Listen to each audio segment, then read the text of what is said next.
Nakita ko parang kanila siya. Parang lumito na kanila. Ayun siya. Ayan, lumabas siya. Yun ang bata na yan. Ayun ang bata. Ayun siya. Ayun. May tap-tap niya ng mukha na puti. Na damit.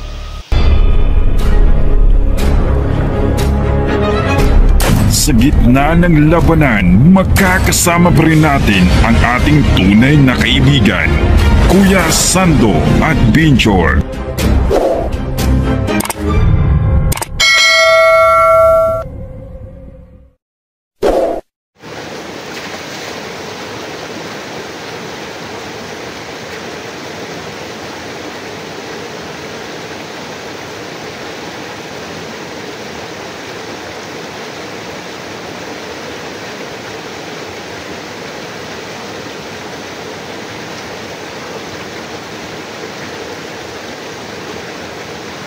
Mga tol, no? Isang araw po kung naglalakad sa sapa, no?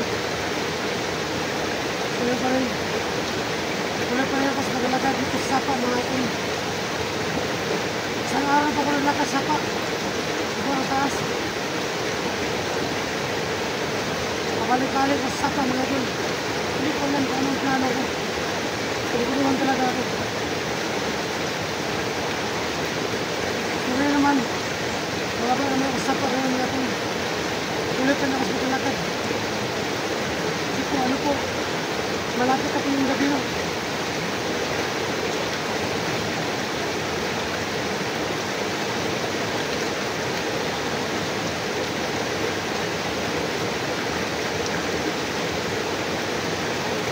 So mga tol, yung damit ko, ito, binalik ko na. Yun, ito. Binalik yung damit ko. Sabi ng mga viewers, tingnan ko muna kung tatala pa yung damit na binabalik ko. Kasi iba-iba itong asuka ko ng area. Kailangan ko makalas ko sa Stabullas.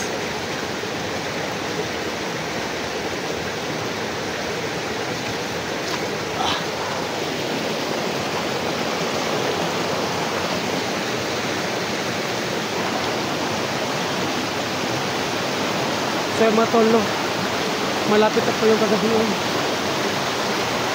Kuha na po na ako ng area, no? Kung saan ako matutulog. Kasi ang lawak ng sapa na nilalakad ko. Dito isang araw na. Dito para dito yung mga hunters. Ayun. So hindi tahimik mga tol, no? Ayun. Kinakabahan talaga ako mga tol. Kasi yung sapa, pabalik-balik.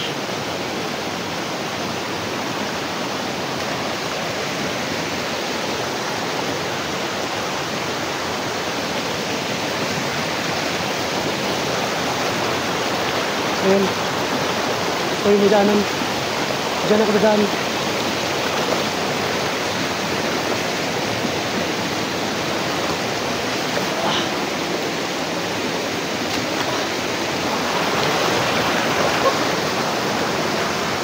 Ba talaga lang dito gumapon, pero hindi ko mawala ng pag-asa kasi mas makapangyarihan yung Diyos natin. Alam ko hindi lang ako kayari, so hindi ako mawala ng pag-asa. Kaya ko din.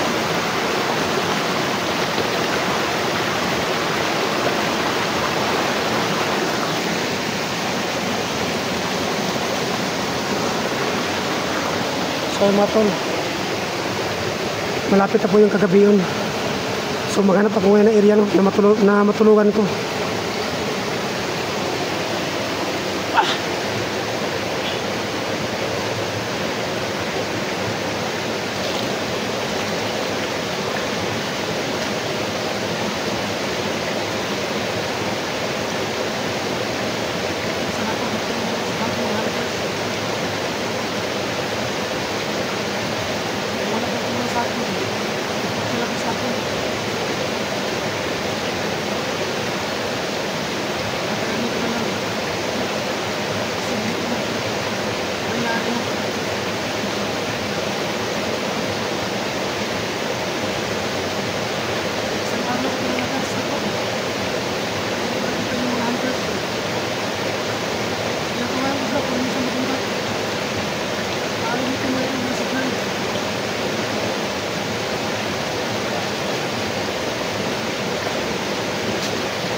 tayo mga tol, no?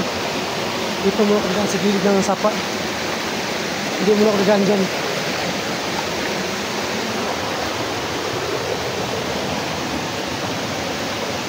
So mga tol, no? Parang kinakabahan yata ako.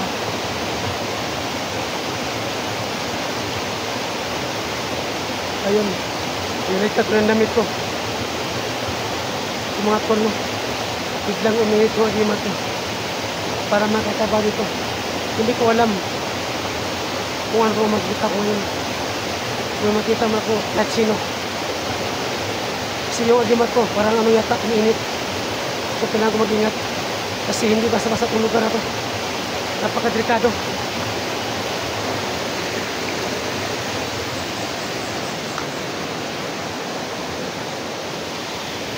So malapit na po yung gabi, no?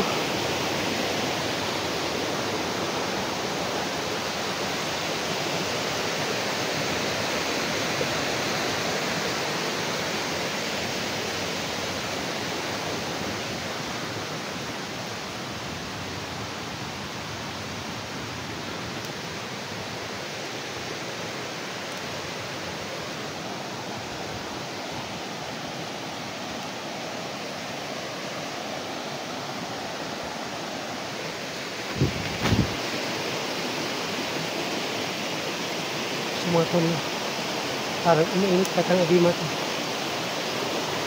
Kailangan ko may tao dito. So kailangan ko mag-ingat dito.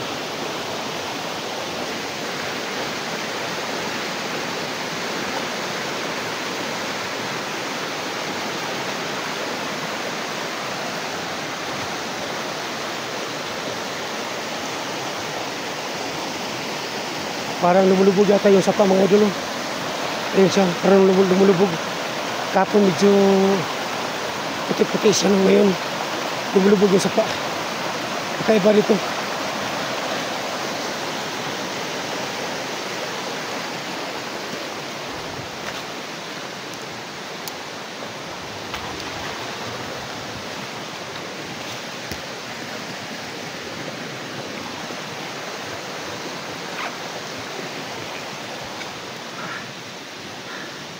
Problema na naman to, tol. Mga idol, nakita ko naman yung bato na malaki. Yung piyasukan ko ng naging araw at kay Gusante 44. Bumalik naman ako sa pisyo na to. Ano ba to? Hindi ko alam. Ayun, o. Bumalik yung bato. Ayun. Ayun. Ano bang mayroon ng bato dyan? So, yun siya. So, ayun mga tol. Nagbalik naman ako sa location na bato. Yung malaking bato mga tol, andyan siya. Ayun. So mukhang kinakabahan niya ata ako, no? Hindi ko alam kung bakit palagi makikita ko yung bato na yan. Ano ba ang mayroon dyan? So ayun. Ayun yung bato, yung malaki. Ayun siya. Kasi yung bato mga idol, kakaiba siya. Para siyang halimaw o para rin siyang ano. Basta hindi ko alam kung ano itong bato na to. Ayun siya.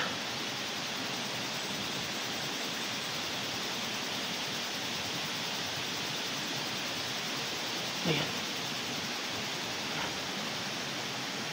Ayan siya. So yun si mga tol.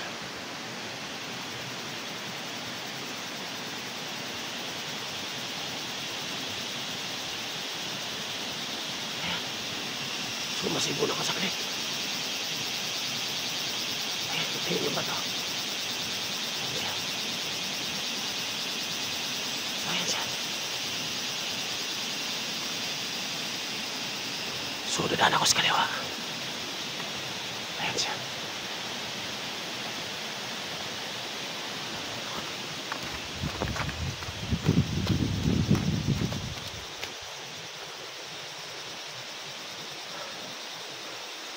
Kailangan ko mag-ingat na.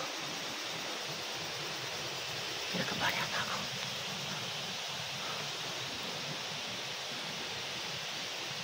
Tingnan ko sa paligid, baka may tao.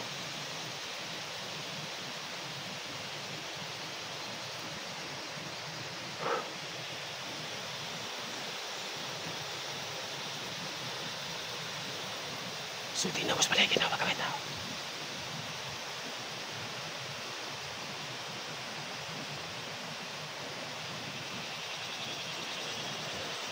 So, tahimik na.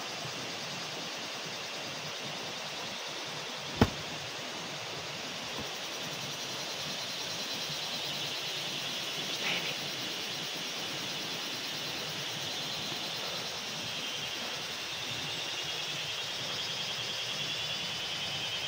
So, yung mga tol. Ayan. May nakita akong ilaw. Ayan siya. Ayan ang kanila. Parang kanila yata yun. Ayan. Ayan siya. Parang may ilaw. Ayan. Ayan siya. So, hindi ka kailangan mag-ingat. Ayan o. Kakaiba mga tol. May ilaw yung bato. So, makita ko parang kanila siya. Parang lumulito yung kanila. Kakaiba siya. Ayan siya. Ayan, lumabas siya. Yun ang bata na yan. Ayan ang bata. Ayan siya. Ayan. May tap-tap yung mukha na puti na damit. Ayan.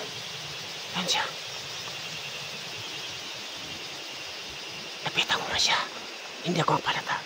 Ayan siya.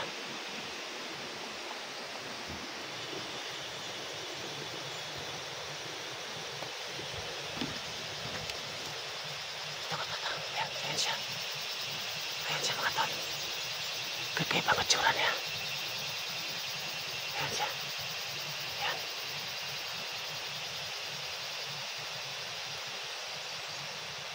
Ayan siya. Ayan. Ayan.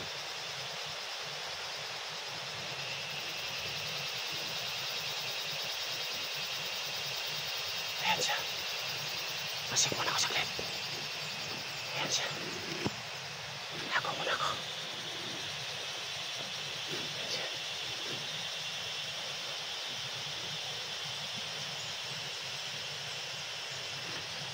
Ayan siya. Ayan. Ayan siya. Kasi mga tol, papalapit na po yung Simana Santa. Ayan siya. May takip yung ulo na puting damit. Ayan siya. So, hindi ko muna siya kakausapin. So, maghanap muna ng area no? Para hindi niya ako makita. At babalik ako doon sa may sapa. Ano ba talaga yung bato na yan? Bakit nandyan siya? Ayan siya.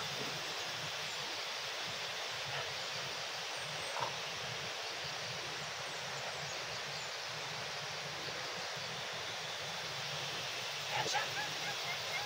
Ayan siya. Ayan. Tumatawag siya. Ayan. Ayan siya. Ayan. Tumatawag siya. Kayo ba yung bata na yan? Ayan. Ayan siya. Ayan yung bata. So, tago mo na ako saglit. Pwede na makita. Parang nag-ritual siya. Ayan. Ayan. Ayan yung bata. Ayan. Ayan siya. So, pagmasdan ko muna siya, no? Tapos, dadaan ako sa sapa. Hindi ko na muna siya gagalawin. Para hindi siya sa akin magalit. Ayan. Ayan siya. So, ayan. Pagkakataon ko na, mga idol, natatapok ako sa sapa. Kasi andyan siya sa may bato. So, kailangan ko mag-ingat. Ayan siya.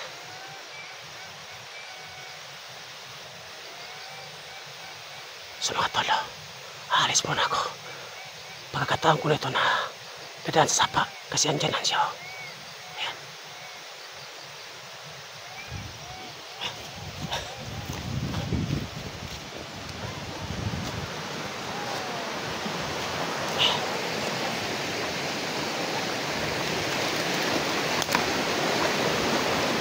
So mga tolo, yun.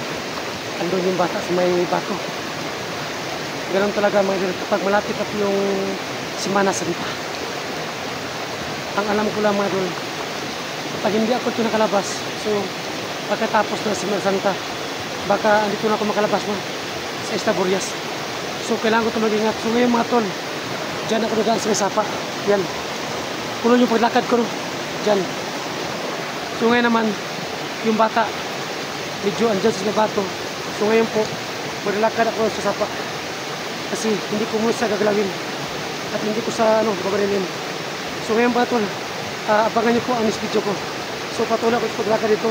Sana po Lord, gabayan mo po ako sa bawat takbang ko, sa nilalakad ko. Sana po Lord, agawin ka po sa likuran ko. Kasi kakaiba to. Kakaiba. Kung hindi ako dito makaalis, so abangan ko muna yung pagkatapos ng Semana Santa. Kasi pagkatapos ng Semana Santa, baka mawala na siya. So ngayon po mga tol, malapit na po Semana Santa.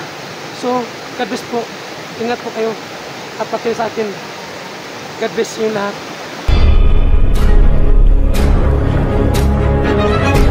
Sa gitna ng labanan, makakasama pa rin natin ang ating tunay na kaibigan, Kuya Sando at Binjor.